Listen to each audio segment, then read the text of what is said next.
The Type 95 Hago was born from necessity, not ambition. In 1933, Japan's Army Technical Bureau faced a problem that threatened to undermine its entire mechanized warfare doctrine.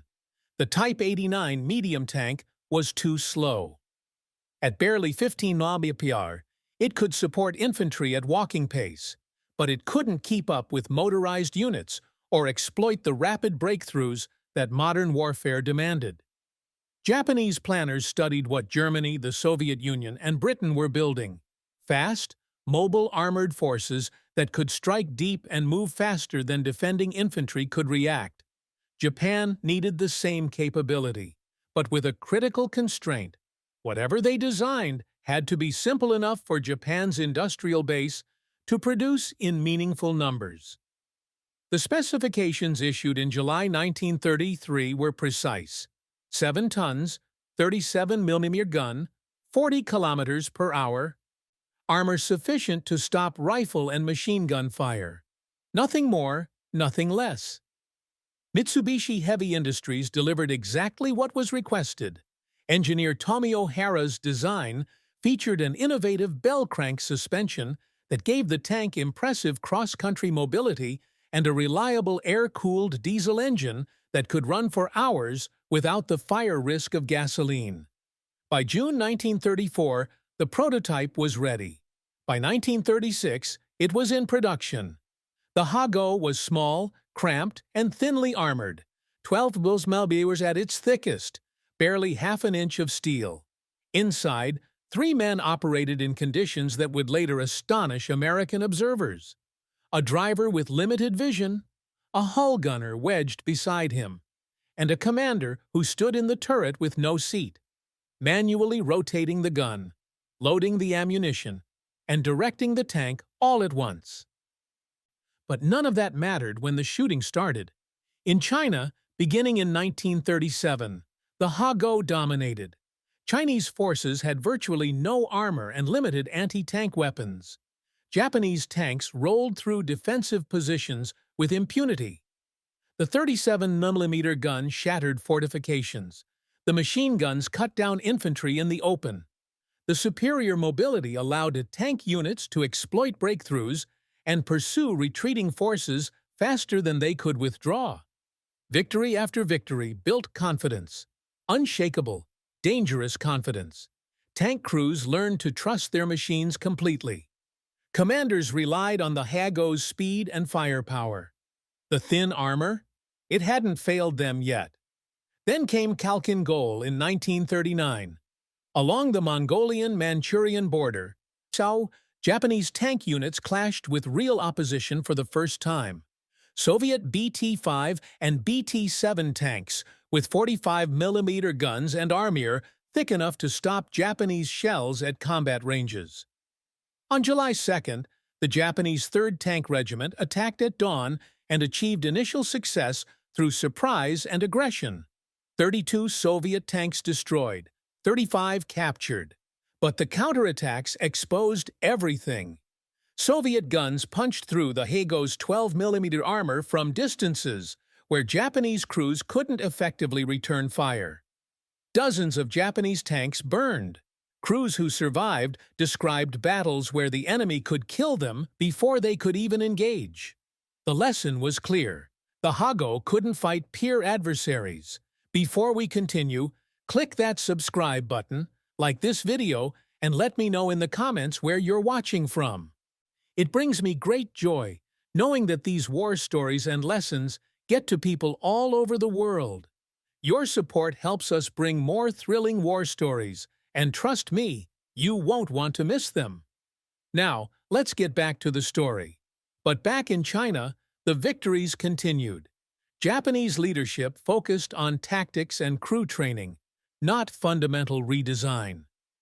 Success drowned out the warnings from Mongolia. When war came to the Pacific in December 1941, the Hago seemed vindicated. It crushed British forces in Malaya, navigating terrain declared impossible for armor. In the Philippines, it fought American M3 Stuarts to a standstill and supported infantry operations with devastating effectiveness. The myth of invincibility grew stronger with every victory. By 1944, when the Ha-Go rolled onto Saipan, Japanese tank crews believed completely in their machines. They had no idea what was waiting for them in the darkness before dawn. Saipan was different. Every Japanese commander on the island understood this within hours of the American landing on June 15, 1944. The island sat just 1,250 miles from Tokyo, close enough that the new American B-29 Super Fortress bombers could reach the Japanese home islands with full bomb loads and return safely. If Saipan fell, every major city, every industrial center, every port in Japan would be exposed to strategic bombing. The heart of the empire would be vulnerable in a way it had never been before. There was no fallback position, no strategic withdrawal. Saipan had to hold, but the Americans came with overwhelming force. The 2nd and 4th Marine Division stormed ashore under a naval bombardment that shook the island like an earthquake. Shells from battleships and cruisers hammered Japanese positions for hours before the first landing craft touched the beaches. When Marines hit the sand, they came in waves. 8,000 men in the first hour, 20,000 by nightfall. Japanese defenders fought savagely, inflicting heavy casualties from bunkers and cave positions that had survived the bombardment. Artillery fire tore into landing craft and supply dumps. Machine guns cut down Marines as they struggled across open ground. But the Americans kept coming. They had more men, more ammunition, more ships offshore than Japanese commanders had thought possible. By June 16th, the Marines had established a beachhead nearly 2 miles deep. American tanks, M4 Shermans, were already ashore, along with artillery, supplies, and reinforcements flowing in continuously. The window for a successful counterattack was closing fast. Lieutenant Colonel Hideki Goto commanded the 9th Tank Regiment, the largest concentration of Japanese armor on the island. 44 tanks, a mix of Type 95 Ha-Gos and Type 97 Chi-Ha medium tanks. These represented a significant portion of Japan's remaining armored strength in the Pacific. Goto knew their value. He also knew they might be the only force capable of driving the Americans back into the sea before they became too strong to dislodge. Japanese doctrine called for aggressive armored counterattacks to exploit enemy weaknesses before they could consolidate. Speed and shock were essential. Every hour the Americans spent ashore made them stronger. Orders came down from General Yoshitsugu Saito, commander of Northern Marianas forces. Prepare for a pre-dawn armored assault. The objective was simple: smash through American lines, overrun artillery positions, destroy supply dumps, and create chaos in the rear areas. If successful, the attack might buy enough time for reinforcements or force the Americans to withdraw. Goto assembled his regiment in the darkness of July 6th. Crews performed final maintenance checks on their tanks. Commanders briefed their men on routes and objectives. Infantry units prepared to follow the armored spearhead and exploit whatever breakthrough the tanks achieved. None of them questioned whether their tanks were adequate for the task. The Ha-Go and Chi-Ha had proven themselves in China, in Malaya, in the Philippines. Japanese tank crews had years of combat experience. They understood their machines' limitations: the thin armor, the cramped interiors, the relatively weak guns, but they also trusted what those machines could accomplish through speed, surprise, and aggressive tactics. American Marines were tough, well-equipped, and supported by naval gunfire. But they were also exhausted from days of brutal fighting, spread thin across defensive positions, and potentially vulnerable to a coordinated armored assault in the confusion of darkness. At 0400 hours on July 7, 1944, Colonel Goto gave the order. 44 tank engines roared to life. The largest Japanese armored attack in the Pacific War rolled forward into the darkness. The Marines heard them first. engines growling in the darkness, treads clanking against rock and coral. 44 Japanese tanks advancing in the pre-dawn blackness toward American positions along the Tanapag Plain. Machine gun teams swung their Browning M2 50-caliber heavy machine guns toward the sound. These weapons were designed primarily for anti-aircraft work, shooting down planes, suppressing enemy positions at long range, destroying light vehicles. No one expected them to do much against armored tanks beyond maybe slowing them down or forcing crews to button up. The first Hago emerged from the darkness at roughly 200 yards. A Marine gunner opened fire, sending armor-piercing incendiary rounds downrange at 2,900 feet per second. The tracers arced through the darkness in brilliant streaks of light. Then something impossible happened. The rounds didn't bounce off. They didn't spark against armor and ricochet away.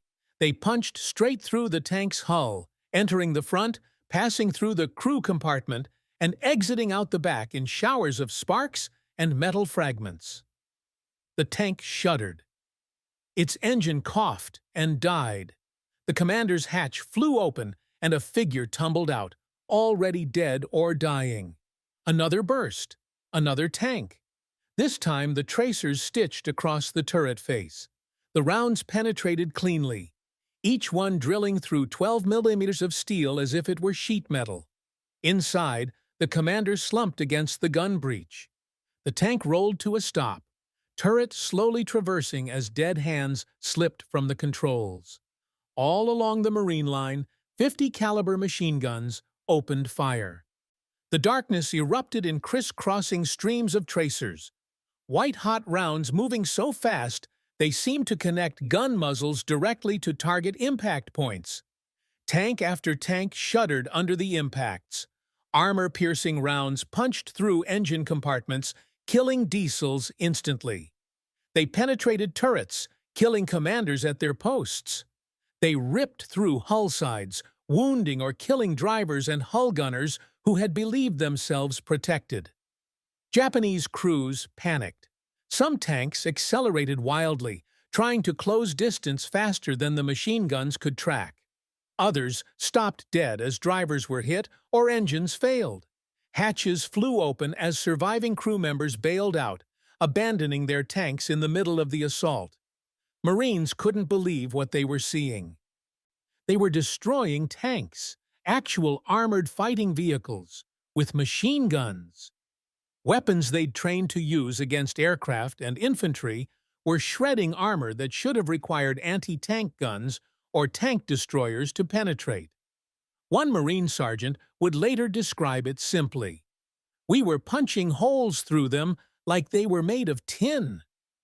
For Japanese tank crews who survived those first terrible minutes, the revelation was even more catastrophic. They had trusted their armor completely. 12 millimeters of steel was supposed to stop machine gun bullets. That was the entire design specification. The fundamental promise of the Hago's protection. But American 50-caliber armor-piercing rounds, each one a hardened steel core wrapped in copper jacket, carried enough kinetic energy at combat ranges to defeat the Hago's thin armor as easily as rifle bullets penetrated sandbags. Some crews refused to accept what was happening. They kept fighting, returning fire with their 37mm guns, trying to complete their mission even as machine gun rounds tore through their tanks around them. Others sat frozen in shock, unable to process the reality that their protection had failed so completely. The assault continued, but it was already broken. What should have been a devastating armored spearhead had become a shooting gallery. And the Shermans hadn't even arrived yet. The M4 Shermans arrived at first light, their 75mm guns already loaded with armor-piercing rounds. What the 50-caliber machine guns had started, the Shermans finished with brutal efficiency. The first Sherman engaged a Hago at 400 yards, a textbook shot, deliberate and unhurried. The 75mm gun barked once. The armor-piercing round struck the Hago's turret dead center and punched through both sides of the tank before detonating against the ground beyond. The turret blew off entirely, flipping end over end before crashing down 20 feet away. Flames erupted from the hull as ammunition cooked off in a series of sharp detonations. Another Sherman engaged. Then another. Japanese tanks that had survived the machine gun fire now faced weapons designed specifically to kill armor. At ranges where the Sherman's 75mm gun could penetrate easily, Japanese tankers fired back desperately with their 37mm and 57mm guns. The shells bounced off. Marine tank crews heard them, metallic clangs, as Japanese rounds struck their frontal armor and ricocheted away without penetrating. The Sherman's armor wasn't exceptional by 1944 standards, but at 51mm on the hull front and 76mm on the turret face, it might as well have been fortress walls compared to what the Japanese guns could defeat. Japanese tank commanders watched in horror as their best shots, perfectly aimed, fired at close range, did nothing. Rounds sparked off American armor and tumbled away. Meanwhile, every Sherman shot that connected meant another Japanese tank destroyed, usually catastrophically. But some Hagos closed the distance, pushing through the fire to reach Marine infantry positions. Here, the fighting became desperate and intimate. Marines crouched in foxholes as tanks rolled overhead, treads churning inches from their heads. One group jammed coconut logs into tank treads, immobilizing a Hago long enough to climb onto the hull and drop thermite grenades through vision ports. The grenades burned at 4,000 degrees, turning the interior into a furnace. Another Marine scrambled onto a moving tank's engine deck and fired his M1 Garand through the louvers, killing the engine and forcing the crew to bail out directly into rifle fire. A Hago made it to an aid station before a bazooka team engaged it at point-blank range. The shaped charge warhead punched through the thin armor and detonated inside, killing the crew instantly. By 600 hours, the battle was effectively over. Japanese tanks lay burning or abandoned across the Tanapag Plain. Some had been destroyed by 50 caliber fire alone. Others had been gutted by Sherman guns. A few bore the marks of close-quarters infantry actions: thermite burns, bullet holes in engine compartments, grenades dropped through hatches. Marines counted the wrecks as dawn broke fully over Saipan. 31 Japanese tanks confirmed destroyed. Possibly 35. Some burned so completely that accurate counts were difficult. The 9th Tank Regiment had ceased to exist as a fighting force. Colonel Goto was dead. Most of his crews were dead or wounded. The survivors had withdrawn on foot, abandoning their tanks where they stood. The largest Japanese armored assault in the Pacific War had lasted less than 2 hours. Marines walked among the wrecks in the morning light, examining what they'd destroyed. Many stopped at the same site. Fist-sized holes punched clean through Hago armor by 50 caliber rounds. Entry holes on one side, exit holes on the other. Daylight visible straight south through the hull. One Marine sergeant put his hand through a hole and laughed, not from joy, but from the sheer absurdity of it. They'd been afraid of these tanks. In the days following the battle, Marines conducted detailed examinations of the destroyed Japanese tanks. What they found wasn't just tactically interesting, it was revelatory. The Hago's armor measured 12 millimeters at its thickest points. 12 millimeters, barely half an inch. American 50 caliber armor-piercing rounds had punched through cleanly at combat ranges, creating entry and exit holes large enough to pass a fist through. Some tanks had a dozen or more penetrations. Turrets, hulls, engine compartments, all perforated by what were essentially heavy machine gun bullets. Marines laughed, but not cruelly. It was the uncomfortable laughter of men realizing they'd been afraid of something that couldn't actually hurt them. They'd braced for a terrifying armored assault and instead found themselves shooting through tanks with weapons designed for completely different purposes. Japanese prisoners, the few tankers who survived, expressed something beyond defeat. They spoke of betrayal, disbelief. They had trusted their tanks completely, believed in the armor that was supposed to protect them. Some refused to accept what had happened, insisting that American accounts were exaggerated or that some new weapon had been used. When shown the holes in their own tanks, some simply went silent. The numbers told a larger story, one that extended far beyond Saipan's battlefields. American factories were producing approximately 2,000 Sherman tanks per month in 1944. Japan's entire tank production for the entire year would total roughly 600 tanks of all types. In the time it took Japan to build one tank, American industry built more than 3. The United States was outproducing Japan by a factor of nearly 40 to 1 in armored vehicles. But it wasn't just quantity. American tanks had thicker armor, more powerful guns, better crew ergonomics, and superior reliability. They were designed by engineers with access to the latest metallurgy, backed by an industrial base that could iterate designs rapidly and implement improvements across thousands of vehicles. The Ha-Go was a 1935 design built by a nation whose industrial capacity was already stretched thin. It had never been upgraded in any meaningful way because Japan lacked the resources to do so.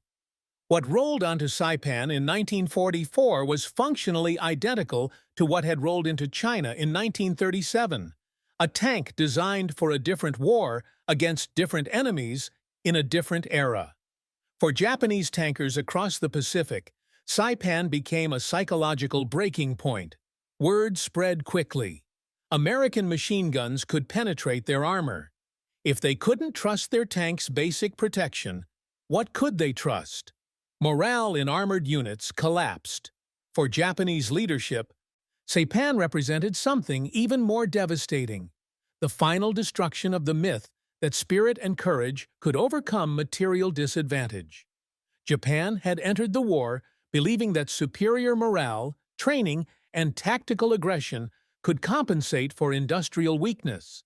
Saipan proved otherwise. Courage meant nothing when your armor was too thin. Training meant nothing when enemy guns could kill you through your tank's walls. Spirit meant nothing when the enemy could produce 40 tanks for every one you built. The Ha-Go had served Japan well in China, adequately in early Pacific battles, but catastrophically at Saipan. It wasn't just obsolete. It was a death trap that had sent hundreds of men into battle with protection that couldn't stop heavy machine gun fire. Those crews had trusted their machines. They had believed in their armor. They had fought bravely.